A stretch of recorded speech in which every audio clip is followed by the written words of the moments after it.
হাসিনার বিরুদ্ধে যারাই কথা বলেছে তাদেরকে গোপন কক্ষে আটকে রেখে চলত কঠিন নির্যাতন। নির্যাতনের নির্মমতা এতটাই ভয়াবহ ছিল যে নির্যাতিতদের গগন বিদারী চিৎকার চার দেয়াল ভেদ করে বের হতে পারত না, কারণ আয়নাঘরে থাকত না কোনো জানালা। বন্দীদের দুঃখ দুর্দশা তারা লিখে রেখেছেন দেয়ালের গায়ে। যেসব দৃশ্য আর নির্যাতিতদের বর্ণনা পানি এনে দেয় চোখে। বুধবার আয়নাঘর খ্যাত ঢাকা ৩টি টর্চার সেল পরিদর্শন করেছেন অন্তর্বর্তী সরকারের প্রধান উপদেষ্টা ড মোহাম্মদ ইউনুস, আর তাতে বেরিয়ে এসেছে হাসিনার ভয়াবহতা দৃশ্য। ঢাকার ৩টি আয়নাঘর থেকে কি কি পাওয়া গেল, এ বিষয়ে কি বললেন ড ইউনুস, চলুন বিস্তারিত জেনে নেওয়া যাক। যারা বলতো আয়নাঘর বলে কিছু নেই, অন্তর্বর্তী সরকারের প্রধান উপদেষ্টা ড ইউনুসের আয়নাঘর পরিদর্শনের পর সে ধারণা ভেঙে গেল। তাদের চোখে আঙ্গুল দিয়ে যেন দেখিয়ে দিল ফ্যাসিস্ট হাসিনার তৈরি আয়নাঘর কতটা ভয়ানক ছিল। ইতিমধ্যে সামাজিক মাধ্যমে আয়নাঘরের বেশ কিছু ছবি ছড়িয়ে পড়েছে, যা রীতিমতো মুহূর্তে ভাইরাল হয়ে যায়। কলকাতার বিশিষ্ট সাংবাদিক অর্কদেব এমন একটি ভাইরাল ছবি নিয়ে মন্তব্য করেছেন, যেখানে দেখা যাচ্ছে আয়নাঘরে ইলেকট্রিক শক দেওয়ার একটি চেয়ার। এটি নিয়ে এই সাংবাদিক লিখেছেন, হাসিনার ইলেকট্রিক শক দেওয়া চেয়ার, এই চেয়ারটা দেখে রাখা জরুরি। ফ্যাসিবাদের জননী শেখ হাসিনা আয়নাঘরের একটি কক্ষে রাখা এই চেয়ার। হাই ভ্যালুবন্দীদের ইলেকট্রিক শক দিয়ে ব্যবহার হতো এটি। ডিজিএফআই এর counter terrorism intelligence bureau CTIB এই আয়নাঘরের দায়িত্বে ছিল। সারাক্ষণ একজস্ট ফ্যান চলত এই ঘরগুলিতে। ফ্যান বন্ধ হলেই কান্না আর গঙ্গানি শব্দ শুনতে পাওয়া যেত। আজ থেকে গোটা বিশ্ব আয়নাঘরের সব ছবি দেখবে। শুধু এই ছবিটিই নয়, প্রধান উপদেষ্টার প্রেস সচিব শফিকুল আলম সামাজিক যোগাযোগ মাধ্যম ফেসবুকে এক স্ট্যাটাস দিয়ে জানান, এটি সেই স্থান যেখানে ব্যারিস্টার মীর আহমদ বিন কাশেম আরমানকে ৮ বছর ধরে শেখ হাসিনার পোষা নিরাপত্তা বাহিনী গোপনে আটকে রেখেছিল। আজ তিনি ঢাকায় আয়নাঘর পরিদর্শনকালে প্রধান উপদেষ্টা অধ্যাপক মোহাম্মদ ইউনুসের কাছে তার অগ্নি পরীক্ষার লোমহর্ষক কথা বর্ণনা করেন। এছাড়াও আয়নাঘরের অসংখ্য ছবি সামাজিক মাধ্যমে ছড়িয়ে পড়তেই হুমড়ি খেয়ে পড়েছে নেটিজেনরা। ফ্যাসিস্ট হাসিনা কতটা ভয়ানক ছিল তার প্রমাণ এই আয়নাঘর, এমনটি মনে করেন সোশ্যাল মিডিয়া ব্যবহারকারীরা। অনেকেই মানুষ হত্যাকারী খুনি হাসিনার বিচার দাবি করেন। ফারজানা তাসনিম নামের একজন ফেসবুকে লিখেছেন, স্বৈরাচারের দালালরা তো বলেছিল এদেশে আয়নাঘর বলে কিছু নেই, আজ তো সব সামনে চলে এলো। হাসিনা কতটা বহুরূপী ছিল তারও প্রমাণ হলো। মানুষকে এভাবে এতটা কষ্ট দিয়েও বন্দী করে রাখা যায়? ফ্যাসিস্ট হাসিনার বিচার চাই। আয়নাঘরের ভয়ানক এসব চিত্র দেখে অবাক হয়ে যান স্বয়ং অন্তর্বর্তী সরকারের প্রধান উপদেষ্টা সহ উপস্থিত অন্যান্য উপদেষ্টা ও দেশ বিদেশের গণমাধ্যম কর্মীরা। আয়নাঘর পরিদর্শনের জন্য একটি ভিডিওতে দেখা যায় একজন অল্প বয়স্ক নারীকে। প্রায় ১ দশক আগে যখন শেখ হাসিনা নিরাপত্তা বাহিনী তার মা ও তাকে অপহরণ করেছিল, তখন সে মাত্র ১১ বছরের শিশু। তাদের র্যাব কার্যালয়ের একটি আয়নাঘর, একটি গোপন কারাগার এবং নির্যাতন ছেলে রাখা হয়েছিল। পরে তাকে ছেড়ে দেওয়া হয়, কিন্তু সে তার মাকে আজও খুঁজে পায়নি। এমন হাজার হাজার গল্প রচিত হয়েছে এই আয়নাঘর খ্যাত ৪ দেয়ালে আটকে রাখা বন্দিশালাগুলোতে।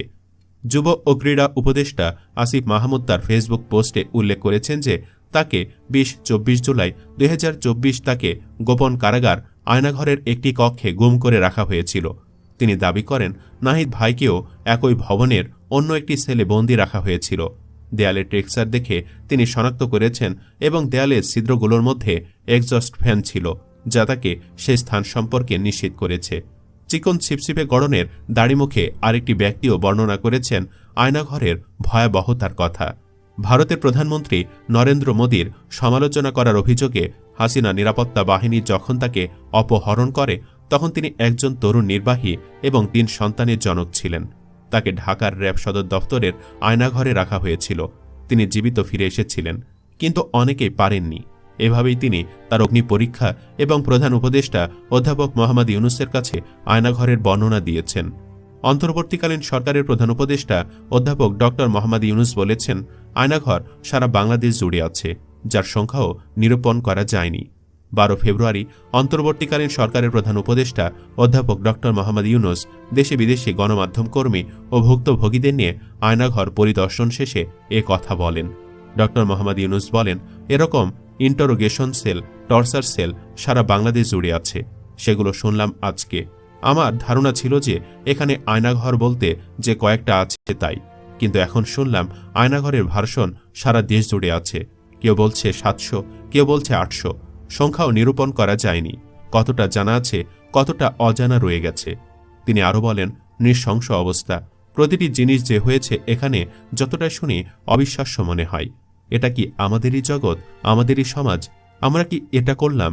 যারা নিগৃহীত হয়েছে, যারা এটার শিকার হয়েছে, তারাও আমাদের সঙ্গে আছে। তাদের মুখ থেকে শুনলাম এটা কিভাবে হয়েছে। প্রধান উপদেষ্টা বলেন, আয়ামে জাহিলিয়াত বলে একটা কথা আছে। গত সরকার সর্বক্ষেত্রে আয়ামে জাহিলিয়াতকে প্রতিষ্ঠিত করে গেছে। আয়নাঘর এর একটি নমুনা। এর আগে গত বৃহস্পতিবার উপদেষ্টা পরিষদের বৈঠকে প্রধান উপদেষ্টার আয়নাঘর পরিদর্শনের সিদ্ধান্ত গৃহীত হয়। আইনশৃঙ্খলা বাহিনীর মাধ্যমে বিভিন্ন শ্রেণীর মানুষকে জোরপূর্বক তুলে নিয়ে গিয়ে বিশেষ স্থানে রাখা হতো। এ নিয়ে সুইডেন ভিত্তিক সংবাদ মাধ্যম নেত্র নিউজে প্রতিবেদন প্রকাশিত হলে এসব স্থান আয়নাঘর নামে প্রকাশ্যে আসে। গুম হওয়া ব্যক্তিদের অনেকে শেখ হাসিনা সরকারের ক্ষমতাচ্যুতির পর আয়নাঘর থেকে ফিরে আসেন পরিবারের কাছে। তাদের বয়ানে উঠে এসেছে আয়নাঘরের ভয়াবহতা। 19 জানুয়ারি প্রধান উপদেষ্টার প্রেস উইং জানায়, গুম সংক্রান্ত তদন্ত কমিশন প্রধান উপদেষ্টার সঙ্গে একটি বৈঠক করেছে। সে বৈঠকে প্রধান উপদেষ্টাকে গুমের ঘটনায় তদন্তের অগ্রগতি সম্পর্কে জানানো হয়। গুম করে বন্দীদের যেখানে রাখা হতো তা জয়েন্ট ইন্টারোগেশন সেল বা আয়নাঘর নামে পরিচিত। কমিশনের সদস্যদের আহ্বানেই সেসব স্থাপনা পরিদর্শনে গেছেন অন্তর্বর্তী সরকার প্রধান। অভিযোগ রয়েছে, সাবেক প্রধানমন্ত্রী শেখ হাসিনার শাসনকালে 2009 থেকে 2021 সালের সেপ্টেম্বর পর্যন্ত 605 জনকে গোপনে বন্দী করে রাখা হয়েছিল। অন্য আরেকটি তথ্যে বলা হয়েছে, 2014 থেকে 2019 সালের জুলাই পর্যন্ত বাংলাদেশে 344 ব্যক্তি গুমের শিকার হয়েছেন। তাদের মধ্যে মৃত অবস্থায় পাওয়া যায় 40 জনকে, আর 66 জনকে সরকারি হেফাজতে গ্রেপ্তার অবস্থায় পাওয়া গেছে। যেসব ব্যক্তি দীর্ঘদিন গুম থাকার পর ফিরে এসেছেন, তারা গুমের ব্যাপারে মৌনতা অবলম্বন করেছেন। ধারণা করা হয় এসব মানুষদের গুম করে রাখা হয় আয়নাঘরে। অভিযোগ রয়েছে, আয়নাঘরে বন্দী ছিলেন অধ্যাপক মোবাশ্বের হাসান, সাবেক রাষ্ট্রদূত মারুফ জামান, ব্যবসায়ী অনিরুদ্ধ কুমার রায়, মাইকেল চাকমা ও মীর আহমদ, ব্যারিস্টার আরমান বিন কাশেম সহ অনেকে।